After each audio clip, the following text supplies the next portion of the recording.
peut le dire. Hein, ok. Merci Seigneur pour ta présence. On sait que tu es là. On n'est pas toujours conscient de ta présence et pourtant tu es omniprésent. Mais nous non. Donc on va être conscient de ta présence et on sait que se concentrer vers toi, c'est une belle et grande et peut-être une des meilleures formes de t'adorer, de te respecter. Donc aide-nous à être concentrés, surtout quand la parole de Dieu est annoncée. Qui sommes-nous, nous les pasteurs ou ceux qui l'annonçons pour le faire, mais par contre, qui est ton esprit qui veut la révéler à chacun de nous, ça par contre c'est important. Et bénis ta parole en ton précieux nom, Jésus-Christ, amen. La semaine prochaine, il y aura des baptêmes, donc ça va être super. On prier pour que l'eau soit... Parce que Pasteur Johan et moi, en général, on aime beaucoup ce moment, à part l'eau. On ne sait pas pourquoi, à cette date-là, elle est... voilà. Je voulais vous parler de deux notions, deux mots très utilisés, très usités, qui sont des corrélatifs, des corrélations, c'est-à-dire qui sont indissociables l'un de l'autre et qu'on utilise tout le temps. C'est même dans le nom de notre assemblée et c'est partout présent dans le monde. Les deux mots, c'est la croix et la grâce. Et en fait, finalement, c'est des mots qu'on utilise énormément. En plus, bon, voilà, c'est dans le vocabulaire. La grâce fait partie du vocabulaire, voilà. Grâce à quelqu'un, grâce, voilà. Dans le monde, on l'utilise tout le temps. La croix, moins. Mais les chrétiens l'utilisent beaucoup. Et c'est vrai que si on devait donner des définitions à ces mots, on serait quand même pas mal parmi vous seraient embêtés. Et même moi, je veux dire, c'est pas qu'on n'est pas embêtés les pasteurs, mais c'est des mots qui dépassent, en fait, parce que il faut la transcendance pour attraper ces mots. Il y a quelque chose qui ne se passe pas sur Terre. On ne peut pas trouver la définition de ces mots dans un dictionnaire. Oui, on va la trouver. On va trouver une définition explicative qui va nous expliquer ce que c'est.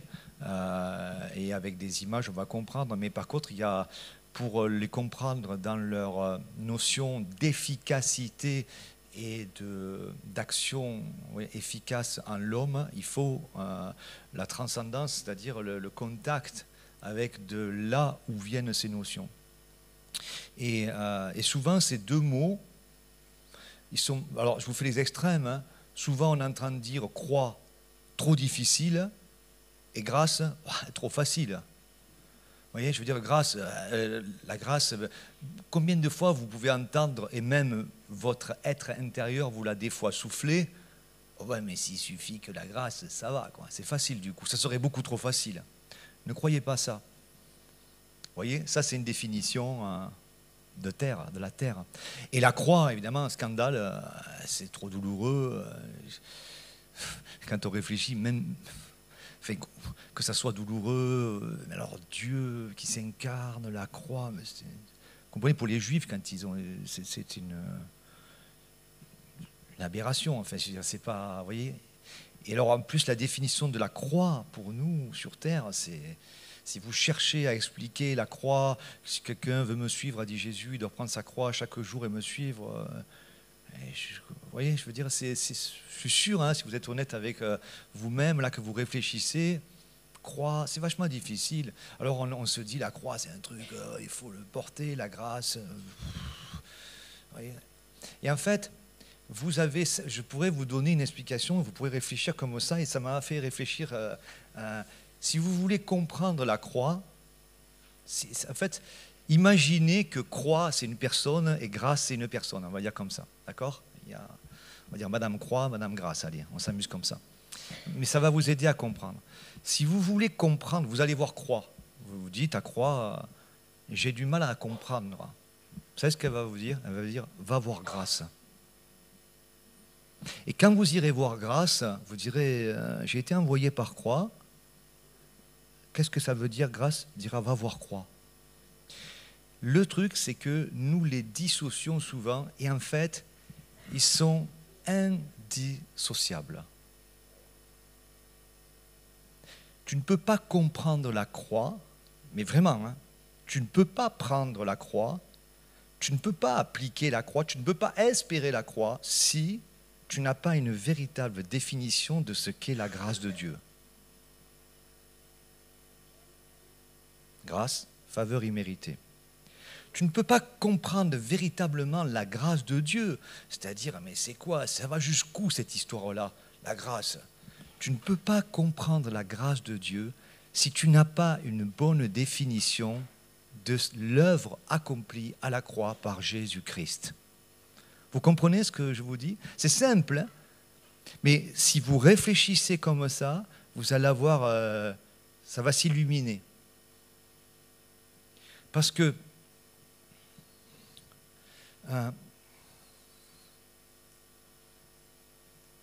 la grâce, écoutez bien, faveur imméritée, est l'unique moyen pour comprendre la croix. La grâce, c'est le moyen l'unique, facile, évident. La grâce, c'est ce moyen incontournable pour comprendre la croix. C'est par la grâce que vous êtes sauvés, Éphésiens 2,8. C'est par la grâce que vous êtes sauvés. Mais comment tu es sauvé s'il n'y a pas de croix? C'est par la grâce que vous êtes sauvés au moyen de la foi. Cela ne vient pas de vous. Hop, c'est un don de Dieu. Hop, explication, c'est un don de Dieu, c'est un cadeau immérité. La grâce marche avec la croix. Quand la croix se présente, c'est pour ça que toute la journée, parce que la Bible, il y a des mystères en fait. Mais les mystères ne sont pas là dans la Bible pour dire, bon, vous allez bien en baver, vous allez rien comprendre, et ça va durer, bon, acceptez, voilà. Alors, il y a de cette partie-là parce que nous marchons par la foi. Mais la Bible est faite pour qu'avec le temps, avec notre dévotion, notre attitude, notre piété, notre soumission, notre foi, nous ayons des éclairages petit à petit. Et on marche d'éclairage en éclairage. Je comprends un peu mieux la croix parce que je comprends un peu mieux la grâce. Je comprends un peu mieux la grâce parce que la croix. Donc quand la croix se présente, si c'est la croix, la véritable croix, celle que Dieu a offerte, la croix est une faveur imméritée. Que Dieu vienne sur terre, s'incarne pour moi, mais la croix, c'est une grâce pour moi. La croix de Jésus-Christ, c'est une grâce pour moi. Je comprends mieux, c'est un cadeau. Et comment je comprends bien la grâce? C'est-à-dire comment je peux te parler de la grâce à toi? Comment je pourrais appliquer la grâce avec ta vie? Et comment je peux m'appliquer la grâce dans ma vie si il n'y a pas la croix de Jésus-Christ comprise dans ma vie, que je comprends qu'il s'est donné gratuitement pour moi? Et souvent, vous savez, il y a séparation entre les deux.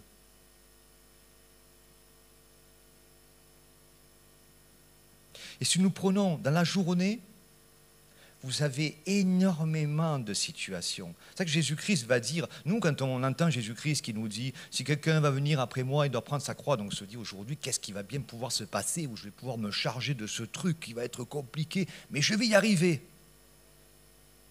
C'est sûr qu'on ne l'apprend pas souvent dans ces cas-là, hein, parce que tu vois, il faut que je sois en forme déjà, avec tous les problèmes que j'ai. Hop, avec tous les problèmes que tu as. Tu ne l'as pas vu passer, donc, déjà.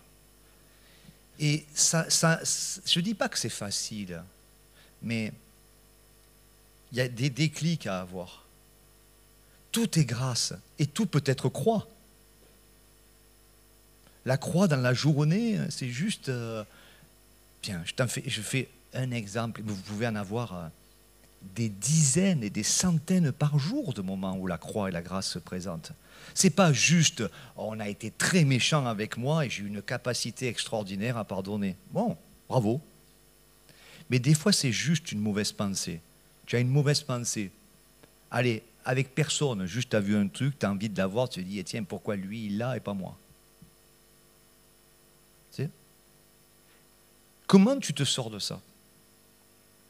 si tu ne penses pas que Dieu ne te punit pas pour ça, qu'il y a une faveur imméritée, qu'il y a la grâce. Et comment tu peux penser que tu peux avoir la grâce pour cette pensée? J'en prends une, mais vous multipliez par péché, et ça fait beaucoup. Hein. Donc, comment tu peux penser que Dieu ne te punit pas? Parce que tu te dis, il est gracieux avec moi, heureusement. Mais comment tu peux te dire qu'il est gracieux avec toi, avec cette pensée, si tu ne penses pas que Jésus-Christ est allé à la croix? Vous voyez, ça marche ensemble pour les petites choses qui ne sont pas si petites que ça. Et pour les grandes choses qui, des fois, ne sont pas aussi grandes que ça. Nous, on a une notion par rapport à ça. Et la grâce et la croix, ensemble, c'est cet effet-là qui transforme l'homme.